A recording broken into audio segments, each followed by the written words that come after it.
3만 년 전 프랑스 쇼베 동굴에서 한 예술가가 벽에 손을 대고 입으로 물감을 뿜어 손 윤곽을 남겼습니다.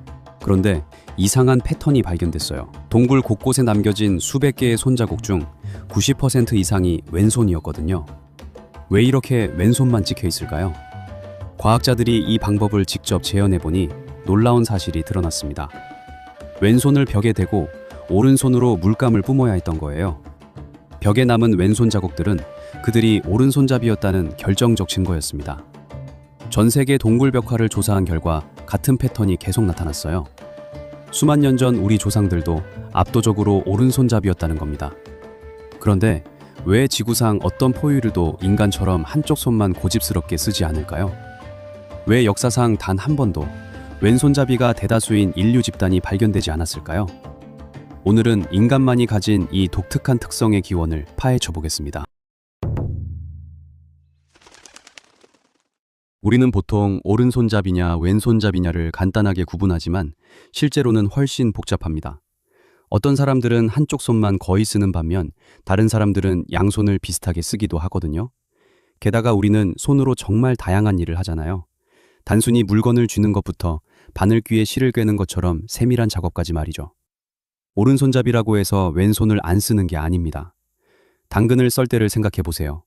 칼은 오른손으로 잡고 대부분의 작업을 하지만 당근은 왼손으로 도마에 고정시키는 것처럼요.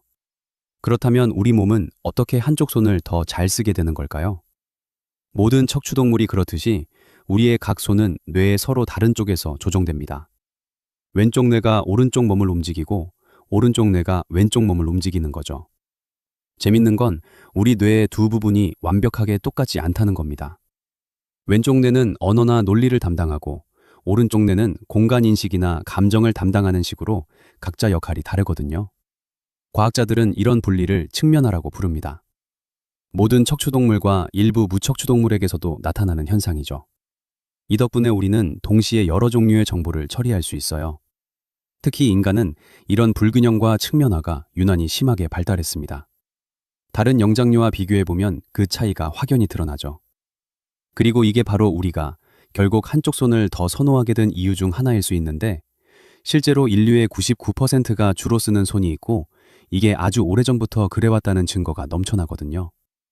전 세계 동굴 벽화를 보면 후기 구석기 시대의 야생동물, 사냥 장면, 그리고 특히 엄청나게 많은 인간 손이 그려져 있습니다. 이 손들을 만들려면 아마도 예술가가 한 손을 바위에 대고 빨대 같은 관으로 물감을 불어서 뿌렸을 겁니다. 그러면 손 윤곽이 남는 거죠. 재밌게도 벽에 있는 손의 대부분이 왼손이었고 이 방법을 재현한 실험들을 보면 이 예술가들이 압도적으로 오른손잡이였다는 걸 알 수 있어요. 한쪽 손을 더 많이 쓰는 습관은 뼈를 보면 더 확실해집니다. 우리는 이런 특성을 뼈에서도 확인할 수 있거든요. 특히 테니스 선수처럼 한쪽 팔을 훨씬 많이 쓰는 운동선수들한테서요. 주로 쓰는 팔뼈가 특정 부위에서 더 두꺼워지는데 이건 더 많은 힘을 더 자주 받기 때문입니다. 사실 오늘날 지구상에서 이렇게 강하게 한쪽 손을 쓰는 종은 우리밖에 없습니다. 하지만 멸종한 호미닌들, 우리 조상들도 대부분 오른손잡이였다는 증거가 엄청 많거든요. 이상하게도 가장 오래된 명확한 증거는 이빨에서 나왔습니다. 원래 과학자들은 네안데르탈인의 팔뼈를 보고 이미 그들이 대부분 오른손잡이였을 거라고 생각했습니다. 오른손잡이 테니스 선수처럼 네안데르탈인도 오른쪽 팔뼈가 왼쪽보다 두꺼웠거든요. 하지만 초기 호미닌의 양쪽 팔뼈가 모두 보존된 화석을 찾기는 드물어서 비교하기 어려웠습니다. 그런데 네안데르탈인 이빨에서 도구로 생긴 미세한 긁힌 자국이 발견되면서 새로운 연구 방법이 열린 겁니다. 과학자들은 이 발견으로 두 가지가 궁금해지기 시작했습니다. 이런 흔적이 과연 얼마나 먼 과거까지 존재하는지, 그리고 손을 쓰는 방식이 다른 습관들과 연결되어 있는지 말이죠. 알고 보니 호미닌들은 꽤 오랫동안 이빨을 도구처럼 활용해왔더군요. 동물 가죽을 손질할 때 가죽 한쪽 끝을 이빨로 물고 반대쪽 끝은 왼손으로 잡아당겨서 팽팽하게 펼쳤습니다. 그리고 오른손에 든 날카로운 돌칼로 가죽 표면을 긁어냈죠. 그런데 가끔 손이 미끄러지면서 돌칼이 이빨을 긁게 됩니다. 오른손으로 왼쪽에서 오른쪽으로 긁다가 실수하면 이빨에도 똑같은 방향으로 자국이 남는 거예요. 비스듬한 줄 하나가 생기는 겁니다. 만약 왼손으로 작업했다면 반대 방향으로 자국이 생기겠죠? 과학자들은 바로 이 자국의 방향을 보고 그 사람이 어느 손을 주로 썼는지 알아냈습니다. 이런 비슷한 긁힌 자국은 스페인에서 발견된 50만 년 전 이빨에서도 똑같이 발견됐습니다. 이 이빨의 주인은 호모 하이데베르겐시스라는 고대 인류였는데 우리와 네안데르탈인의 마지막 공통조상으로 여겨지는 종이에요. 이런 자국은 심지어 탄자니아에서 발견된 180만 년 전 호모 하빌리스의 이빨에서도 확인됐습니다. 한 개체만 오른손잡이였다고 해서 전체 종이 오른손잡이였다고 단정할 수는 없지만 한쪽 손을 주로 쓰는 습관 자체는 꽤 오래됐다는 게 분명합니다. 그리고 다른 어떤 영장류도 인간처럼 한쪽 손에 치우치지 않기 때문에 이 특성은 침팬지와 갈라진 후에 나타났을 겁니다. 그렇다면 도대체 왜 여러 호미닌 종이 한쪽 손을 선호하기 시작했을까요? 그리고 왜 하필 오른손이었을까요? 많은 연구가 유전학에 주목했습니다. 이게 유전자 때문인지 알아보려 했던 거죠. 여러 가족을 조사하고 유전자를 분석한 결과 한쪽 손을 주로 쓰는 경향이 어느 정도 유전되는 것처럼 보였고 남성이 여성보다 왼손잡이인 경우가 더 많다는 게 밝혀졌어요.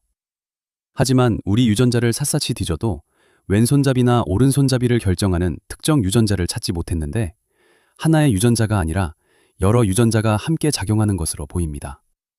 게다가 환경이나 습관 같은 다른 요소들도 영향을 미칠 수 있다는 거죠. 그래서 다른 과학자들은 뇌의 역할과 도구 사용에 주목했습니다. 다양한 작업을 하는 사람들의 뇌를 촬영해보니 왼쪽 뇌의 특정 부분이 물건을 다루는 데 중요한 역할을 한다는 게 밝혀졌어요. 도구를 만들고 사용하는 것도 이 부분이 담당하고 있었습니다. 왼쪽 뇌가 오른손을 조종하기 때문에 수백만 년 전 도구가 발달하면서 오른손이 호미닌종 전체에서 더 많이 쓰이게 됐을 가능성이 큽니다. 그런데 한쪽 손을 더 많이 쓰게 된 건 도구보다 더 오래된 특성과 관련이 있을 수도 있어요. 바로 두 발로 서서 걷는 것, 직립보행 말이죠.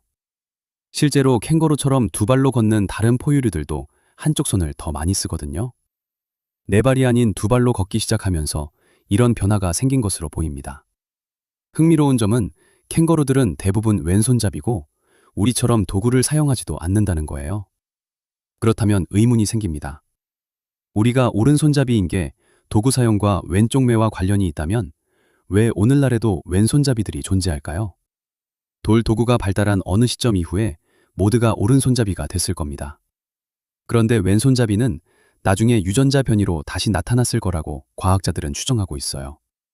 왼손잡이가 전체 인구의 약 10% 정도로 꾸준히 유지된다는 건 분명히 살아남을 만한 이유가 있다는 겁니다. 과학자들이 뇌 활동을 연구한 결과 왼손잡이들은 오른손잡이들보다 뇌의 불균형이 덜한 경향이 있습니다. 다시 말해 뇌 전체를 더 고르게 사용해서 정보를 처리한다는 거죠. 이게 더 나은 협응력, 기억력, 언어 능력과 연결될 수 있거든요. 게다가 여러 연구에 따르면 신체적 싸움에서 예상 밖의 강점을 준다고 합니다. 실제 권투 경기를 예로 들어볼까요? 당신이 오른손잡이고 지금까지 오른손잡이 상대들만 만났다면 상대의 오른손에서 펀치가 날아올 거라고 예상하게 됩니다. 하지만 상대가 왼손잡이라면 예상치 못한 각도에서 공격하기 때문에 기습 효과를 누리게 되죠. 이런 왼손잡이의 장점은 오늘날 권투나 태권도처럼 상대와 직접 맞붙는 스포츠에서 뚜렷하게 나타납니다. 반대로 다트나 양궁처럼 상대와 직접 부딪히지 않는 종목에서는 이런 기습 효과가 없기 때문에 왼손잡이의 우위도 사라지죠. 특히 이런 이점은 여성보다 남성 경기에서 더 두드러지게 나타납니다. 2019년 한 연구에서는 왼손잡이 복서와 종합격투기 선수들이 오른손잡이 상대보다 경기에서 훨씬 더 자주 이긴다는 걸 발견했어요. 이런 이점이 왼손잡이들의 생존에 직접적으로 도움을 줬을 겁니다. 왼손잡이의 비율이 낮게 유지되는 이유도 여기에 있어요. 왼손잡이가 소수이기 때문에 오른손잡이들이 대비하지 못하는 겁니다. 만약 왼손잡이가 흔해진다면 더 이상 기습 공격의 효과가 없어지게 되죠. 오른손잡이라는 특성은 도구 사용이나 직립보행처럼 우리 인류의 진화 과정에서 아주 오래전부터 자리 잡은 특징입니다.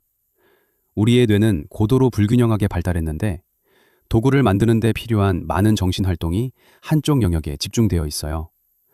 대부분의 사람들한테는 그게 왼쪽 뇌입니다. 이 왼쪽 뇌가 우리 몸의 오른쪽을 조종하기 때문에 우리는 자연스럽게 오른손을 더 자주 쓰게 되는 거죠. 그 어떤 영장류도 인간처럼 이렇게 한쪽 손에 집중하지 않습니다. 수백만 년 전 도구를 만들고 직립보행을 시작하면서 오른손을 선호하게 됐고, 왼손잡이들은 그들만의 진화적 가치 덕분에 지금까지 살아남았습니다. 이는 우리 인류가 얼마나 다양한 모습으로 존재하는지를 보여주는 증거이기도 해요. 오른손잡이든 왼손잡이든 그건 단지 인간이 가진 수많은 특징 중 하나일 뿐입니다. 수만 년 전 동굴벽에 손자국을 남긴 우리 조상들처럼 우리 모두는 저마다의 방식으로 인류의 역사를 만들어가고 있는 거니까요. 다음에는 더 흥미로운 인류 이야기로 찾아오겠습니다. 궁금한 주제가 있다면 댓글로 알려주세요.